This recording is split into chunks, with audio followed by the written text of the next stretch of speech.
আমি বাড়ির শখ আমার মানহানি করার জন্য কিছু দুষ্টু চক্র উঠে পড়ে লেগেছে এবং তিনি লাইভে এসে সরাসরি বলেছেন যে ব্র্যান্ড প্রমোটারদেরকে ব্র্যান্ডের মালিকরা টাকা দিয়ে ভাড়া করে কিনে এনে চাকরের মতো খাটায়। সম্পূর্ণ ব্র্যান্ড প্রমোটার সেক্টরকে ধূলিসাৎ করার জন্য ষড়যন্ত্র করা হচ্ছে। এটা এখন ক্লিয়ার হয়ে গেছে যে এটি একটি গভীর ষড়যন্ত্র। আমার দীর্ঘ 16 বছরের এই ক্যারিয়ারটাকে নষ্ট করে ধূলিসাৎ করে বন্ধ করে দেয়া, আমাকে যে হেয় করা হয়েছে এটার বিচার আমি চাই। এলিগেশনসটা এসেছিল ফ্লাইটেক্স এভিয়েশন এবং হেলিকপ্টার জোরপূর্বক নিয়ে ফটোশুট এবং কনসেপ্ট চুরি, সেটা নিশ্চয়ই আপনারা ইতিমধ্যে ক্লিয়ার হয়ে গেছেন এবং সকল এভিডেন্সের যে হার্ড কপি সেগুলো যারা আছেন ওনারাও এই বিষয়টি দেখছেন, ওনাদের কাছেও সকল এভিডেন্স দেওয়া হয়েছে।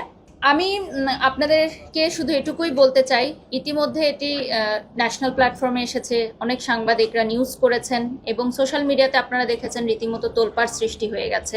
উদ্দেশ্য প্রণোদিতভাবে যে বা যারা বারবার আমার এই ক্যারিয়ার নষ্ট করতে চাচ্ছেন, আমার এই সুনাম, আমার দীর্ঘদিনের পরিশ্রম এবং সততার সাথে একটা জায়গা তৈরি করে আমি এখন ব্র্যান্ড প্রমোটার হিসাবে যে স্ট্যাবলিশ হয়েছি এবং ব্র্যান্ড অ্যাম্বাসেডর হিসেবে আমি বাড়ির শখ আমার মানহানি করার জন্য কিছু দুষ্টু চক্র উঠে পড়ে লেগেছে। এই যে আবারও পুনরায় সেই একই ব্যক্তিরা যারা আসলে এই হেলিকপ্টার শুটের সাথে যুক্ত ছিলই না এবং সেই নারী উদ্যোক্তা উনি পরিচয় দিয়েছেন যে যেই ফ্রড ওনার নামটা হচ্ছে রোজা।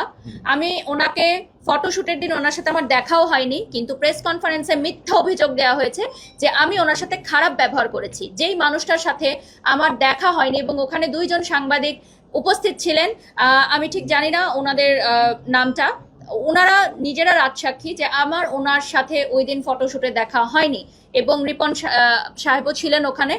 আমার রোজা সাথে আসলে হেলিকপ্টারটা যখন চলমান থাকে তখন অনেক বেশি সাউন্ড থাকে, সেখানে জোরে কথা বলতে হয়, জোরে কথা না বললে কোনো কথা শোনা যায় না। তো সেক্ষেত্রে জোরে কথা বলা বিষয়টা একটু শর্টে বলে দেই, সেটা হচ্ছে ছোট বাচ্চাদের সামনে অকথ্য ভাষায় ব্যবহার করা হচ্ছে, তাদের স্টাফদের সামনে তাদের স্টাফরাও যুক্ত হয়ে বিভিন্ন অঙ্গভঙ্গি করে দেখানো হচ্ছে এবং তিনি লাইভে এসে সরাসরি বলেছেন যে ব্র্যান্ড প্রমোটারদেরকে ব্র্যান্ডের মালিকরা টাকা দিয়ে ভাড়া করে কিনে এনে চাকরের মতো খাটায়।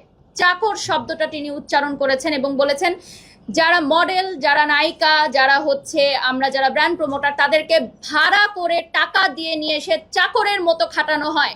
তার মানে কি আমরা যারা আছি এখানে উপস্থিত আমরা সবাই চাকর?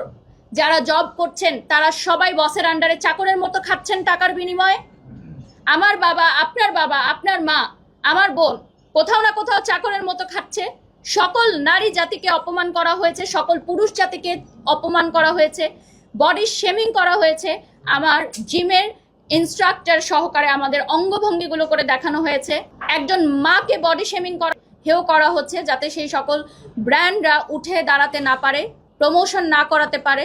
যত ছোট ছোট উদ্যোক্তারা আছেন যারা নতুন শুরু করেছেন তারা যাতে ব্র্যান্ড প্রমোটারদেরকে নিয়ে কাজ করতে না পারে, তারা যাতে ব্র্যান্ড প্রমোটারদেরকে নিয়ে কাজ করে ডিজিটাল প্ল্যাটফর্মে হাইলাইট না হতে পারে। এটি একটি গভীর ষড়যন্ত্র। এটা এখন ক্লিয়ার হয়ে গেছে যে এটি একটি গভীর ষড়যন্ত্র। নতুন উদ্যোক্তাদের তৈরি হতে না দেয়া, আমার দীর্ঘ 16 বছরের এই ক্যারিয়ারটাকে নষ্ট করে ধূলিসাৎ করে বন্ধ করে দেয়া এবং সামাজিক যোগাযোগ মাধ্যমে এটাই প্রচার প্রসার করা যে গালাগালি করে, অশ্লীল ভাষা ব্যবহার করে, অশ্লীল অঙ্গভঙ্গি করেই ভিউ এবং রিচ করা যায়। তাহলে আর্টিস্টিক বিষয়, শৈল্পিক বিষয়, যারা সত্যি যোগ্যতা, ফেসবুক পেজ, অনলাইন ক্রিয়েটাররা এই বিষয়গুলোকে মেনশন করে করে পোস্ট দিয়ে তারাও রিচ ভাইরাল হচ্ছে এবং সবাই এটা বলছে যে এই বিষয়গুলো নিয়ে কথা বললেই তো ভাইরাল হওয়া যায়। তার মানে আমাদের পরবর্তী নেক্সট জেনারেশনের কাছে এটাই প্রচার করা হচ্ছে যে এই সুস্থ পরিবেশ যেখানে একটা মানুষ সারাদিন কাজ শেষ করার পর বিনোদনের জন্য আসে, এন্টারটেনমেন্টের জন্য আসে, সেখানে এসে যদি সে এই ধরনের অঙ্গভঙ্গি, অশ্লীল ভাষার ব্যবহার দেখে, এই ধরনের শব্দ চয়ন দেখে, আমাদের পরবর্তী প্রজন্ম, আমাদের শিশুরা কি শিখবে? সকল নারী জাতির কাছে আমার এই প্রশ্ন যে আমাকে যে হেয় করা হয়েছে এটার বিচার আমি চাই, এর বিচার আমি চাই।